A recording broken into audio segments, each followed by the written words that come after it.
Bienvenue dans cette analyse. On a tous déjà ressenti cette énorme frustration. On passe des heures et des heures à mémoriser des listes de vocabulaire interminables, des règles de conjugaison super complexes, et puis, au moment de tenir une vraie conversation, impossible d'aligner deux mots. C'est le blocage total. Eh bien aujourd'hui, on va décortiquer ce phénomène. On va s'appuyer sur des recherches fascinantes en neurosciences et surtout sur une expérience inédite menée dans un collège algérien. Et les résultats qu'on va découvrir offrent une solution tout simplement révolutionnaire.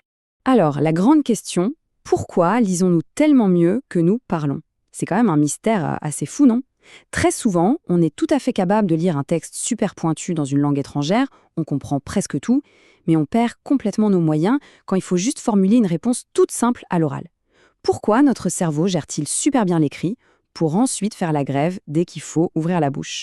La réponse se trouve en plein dans cette citation clé. Un savoir sur la langue ne peut aucunement devenir une habilité. C'est vraiment la base scientifique de tout ce qu'on va voir aujourd'hui. En clair, connaître parfaitement les règles de grammaire de façon tout à fait consciente, ça ne se transforme pas par un coup de baguette magique en capacité à parler spontanément. C'est une erreur classique de penser qu'en empilant des connaissances théoriques, la fluidité va suivre toute seule. En fait, ce sont deux choses complètement différentes. On passe à la première partie, le problème de l'oral. Décortiquons un peu tout ça. Il y a ce mythe persistant, vraiment tenace dans l'apprentissage des langues qui nous dit qu'il faut d'abord apprendre par cœur la grammaire pour espérer être fluide. C'est totalement en contradiction avec la réalité neurologique. Le cerveau utilise des mécanismes complètement différents pour connaître une règle et pour l'utiliser à l'oral. Espérer parler couramment juste en apprenant des règles de grammaire, c'est littéralement comme espérer apprendre à faire du vélo en lisant un manuel de physique sur la gravité. Ça ne marche pas comme ça. Le cerveau ne transfère pas l'info d'une case à l'autre de cette façon. Pour rendre ça un peu plus concret, prenons la situation du système éducatif algérien exploré dans nos sources. On regarde ici des élèves de 4e année moyenne. Ils apprennent le français avec ce qu'on appelle l'approche par les compétences. Et tenez-vous bien, quand on fouille dans leur manuel, 83% des activités sont des exercices de grammaire à trous très fermés. Et le résultat de tout ça? Une performance à l'oral qui reste complètement bloquée. Les élèves connaissent la théorie sur le bout des doigts, mais restent incapables de communiquer spontanément. Ce qui nous amène à la section 2, cerveau et apprentissage des langues. C'est là que la science entre en jeu. C'est absolument fascinant de voir comment notre cerveau est organisé. Ce qu'on regarde ici, ce sont deux régions cérébrales qui n'ont rien à voir l'une avec l'autre. D'un côté, le système de mémoire procédurale, caché dans ce qu'on appelle les ganglions de la base. Et de l'autre, le système de mémoire déclarative, lié à l'hippocampe. Les neurosciences prouvent aujourd'hui que notre utilisation du langage tire sur ces deux zones séparées. Ça montre physiquement que l'apprentissage des règles et la capacité à parler ne se passent pas du tout au même endroit dans notre tête.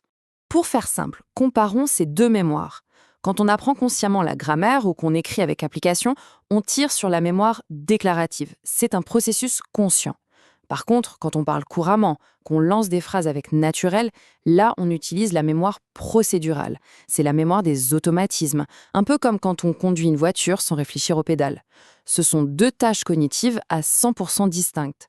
Donc, sur entraîner la mémoire déclarative, ça ne muscle absolument pas la mémoire procédurale. Section 3, les principes de la TNL. Voyons comment on peut utiliser ces découvertes. C'est là qu'entre en scène l'approche neurolinguistique, qu'on appelle souvent l'ANL.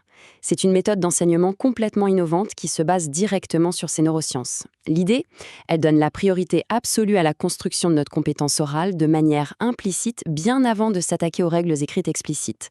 Bref, on installe d'abord le réflexe de parler et seulement ensuite on analyse la théorie. C'est un vrai renversement de situation. Cette approche s'appuie sur 5 grands principes. 1. On développe d'abord cette grammaire interne, celle qui est inconsciente. 2. On suit ce qu'on appelle le cycle de la littératie, on va y revenir. 3. On donne toujours la priorité au message, au sens, plutôt qu'à la perfection formelle de la phrase. 4. On met le paquet sur l'interaction. Et 5, c'est super important, une authenticité totale. Fini les faux jeux de rôle artificiels en classe. L'apprenant doit parler de lui-même, de ses propres expériences, pour que le cerveau s'engage pour de vrai. Et ça illustre parfaitement le deuxième principe, ce fameux cycle de la littératie. Regardez comment ça fonctionne. L'acquisition doit absolument démarrer par l'oral. C'est la porte d'entrée obligatoire. Ensuite, on passe à la lecture, puis à l'écriture, et hop, on boucle la boucle en revenant à l'oral. L'idée à retenir ici, c'est que même si on veut introduire de l'écrit, il faut toujours que ce soit préparé par une phase orale au préalable. Passons à la section 4, une expérience en Algérie. Regardons ce que ça donne sur le terrain. L'étude qu'on explore a pris un échantillon vraiment solide. 79 élèves de 4e année moyenne dans un collège public algérien. Ce n'est pas juste une théorie en laboratoire, on parle ici d'un test grandeur nature, dans des conditions de classe totalement réelles, avec de vrais enjeux pour ces jeunes. Et un détail qui compte énormément, ce n'était pas une de ces solutions miracles vendues en 3 jours. L'expérience s'est étalée sur 4 mois entiers, avec 67 heures d'enseignement au total. C'est massif. Cela prouve qu'on est sur une approche de fond, parce que créer de nouvelles connexions neuronales, ça demande de la rigueur et du temps. Alors, comment ça s'est organisé? Les 79 élèves ont été séparés en 2 camps. D'un côté, le groupe de contrôle, 38 élèves, qui a continué avec la méthode classique basée sur la grammaire explicite.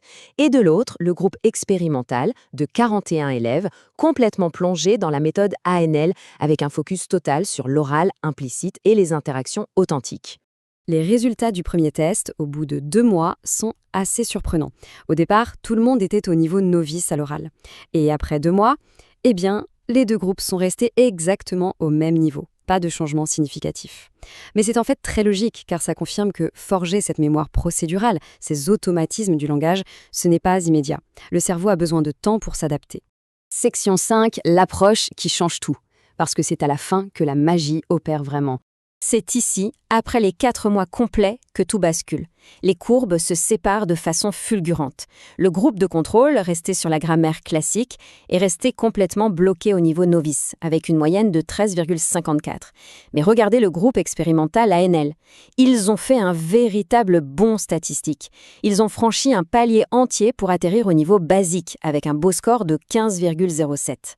C'est une percée monumentale pour l'éducation. Ça confirme, avec des données solides à l'appui, qu'abandonner le bourrage de crâne grammatical pour construire d'abord les automatismes oraux, ça fonctionne pour de vrai. En favorisant l'interaction authentique, en laissant les élèves s'exprimer au lieu d'analyser des concepts, on forme des gens capables de communiquer avec une vraie assurance. Ce qui nous amène à une réflexion inévitable. Avec des preuves neurologiques aussi évidentes et des résultats sur le terrain aussi nets, n'est-il pas grand temps de repenser totalement la façon dont on aborde les langues? Tout indique qu'il faut laisser tomber le mythe de la grammaire reine pour enfin écouter notre cerveau. C'est une perspective absolument fascinante, n'est-ce pas?